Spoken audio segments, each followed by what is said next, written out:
اچھا میں یہاں پہ وہ بھی حدیث بیان کر دوں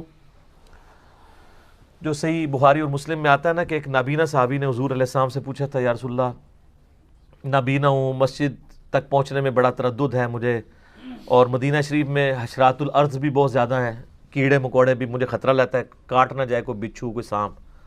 تو آپ علیہ السلام فرمایا ٹھیک ہے گھر میں پڑھ لیا کرو نماز۔ جب وہ جانے لگا نا آپ نے پھر واپس بلایا، آپ فرمایا اذان کی آواز آتی ہے؟ کہا یا رسول اللہ آتی ہے۔ تو فرمایا پھر مسجد میں پڑھا کر۔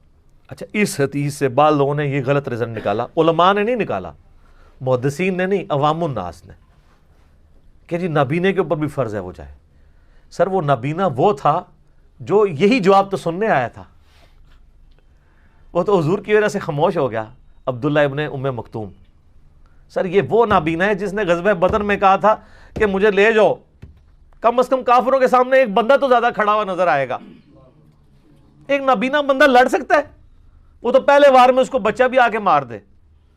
یہ ایسا کمٹمنٹ والا نابینا تھا ابن ام مکتوم، جس کو نبی علیہ السلام نے ابو داؤد میں آتا ہے کہ امامت کے اوپر فائز کیا تھا۔ ہجرت مدینہ سے پہلے مدینہ شریف میں انصار مدینہ کی ساری اکیڈیمک ٹریننگ جس بندے نے کی ہے وہ یہی نابینا سے آبی ہے۔ تو یہ حضور علیہ السلام سے کوئی رخصت لینے نہیں آیا تھا، حضور علیہ السلام سے تصدیق کروانے آیا تھا کہ میں اتنی جو ایفرٹ پٹ کرتا ہوں مسجد میں آنے کی تو حضور میری تعریف کر دیں گے اور مجھے تھپکی دیں گے کہ یار تو بڑا جڑا ہے، قائم نہیں۔ یہ اس چکر میں آئے تھے۔ آگے سے جب انہوں نے سوال کیا تو حضور نے کہا گھر بھی پڑھ سکتے ہو۔ تو آپ میں ہوتے نا تو آپ کو کسی نے نہیں تھا واپس بلانا، حضور کو تو پتا چل گیا کہ یار یہ تو اتنی کمٹمنٹ والا ہے، اس کو میں اگر گھر میں باؤنڈ کرتا ہوں نا تو اس پہ اس کی دل آزاری ہونی ہے، یہ تو تن من دھن لٹانے کے لیے تیار ہے۔ تو یہ عبداللہ ابن ام مکتوم کو حضور علیہ السلام نے کہا تھا، یہ جنرل نہیں ہے۔ جنرل وہی حکم ہے جیسے کہتے ہیں نا کہ وہ تقوی اور فتویٰ وہی رہے گا کہ آپ پڑھ سکتے ہیں گھر میں نماز۔ نابینا ہے کوئی، معذور ہے، قرآن میں آیا ہے کہ معذور کے لیے جہاد بھی نہیں ہے، اور نابینا ہونے سے بڑی کیا معذوری ہو سکتی ہے، تو یہ ساری چیزیں معاف ہیں۔ لیکن سر خاص لوگ تو پھر خاص ہی ہوتے ہیں نا، ان کے تو معاملات ہی علیحدہ ہوتے ہیں، ان کی تو کمٹمنٹ ہی علیحدہ ہوتی ہے، ٹھیک ہے۔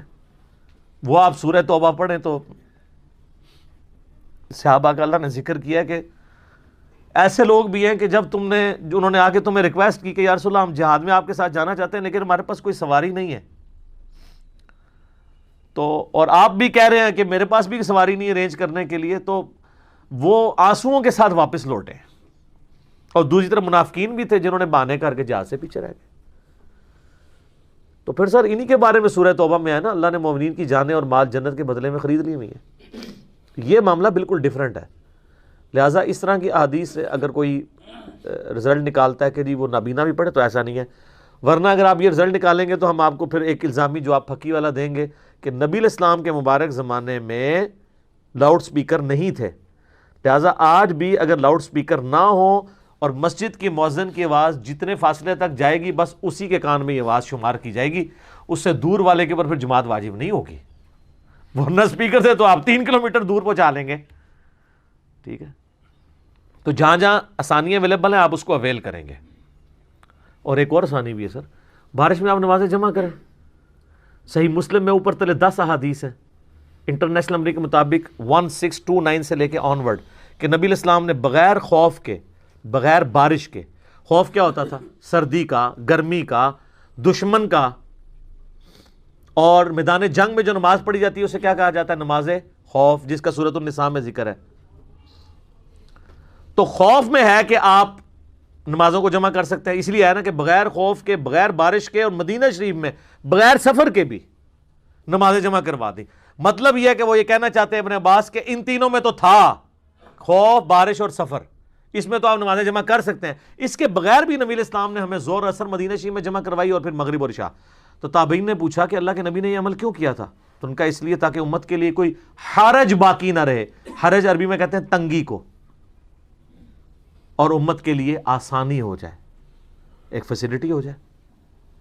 تو عام حالت میں بھی آپ ایک مقیم بھی نمازوں کو جمع کر سکتا ہے، لیکن مقیم پھر 4 فرض پڑے گا، ظہر کے 4 عصر کے، مسافر 2 فرض پڑے گا، اور مغرب کے 3 اور عشاء کے 2 مسافر، اور مقیم جو ہے وہ مغرب کے 3 اور عشاء کے 4. یہ بڑی فیسلٹی ہے. میرا یوٹیوب پہ ایک کلپ بھی ہے نمازوں کو جمع کرنا حرام، اس سوالیہ نشان، اس میں نے اس کو ڈیٹیل سے بتایا. تو میں نٹی گریٹی ساتھ اس لیے ایڈریس کر دیتا ہوں کہ یہ ساری چیزیں کو ریلیٹڈ ہوتی ہیں.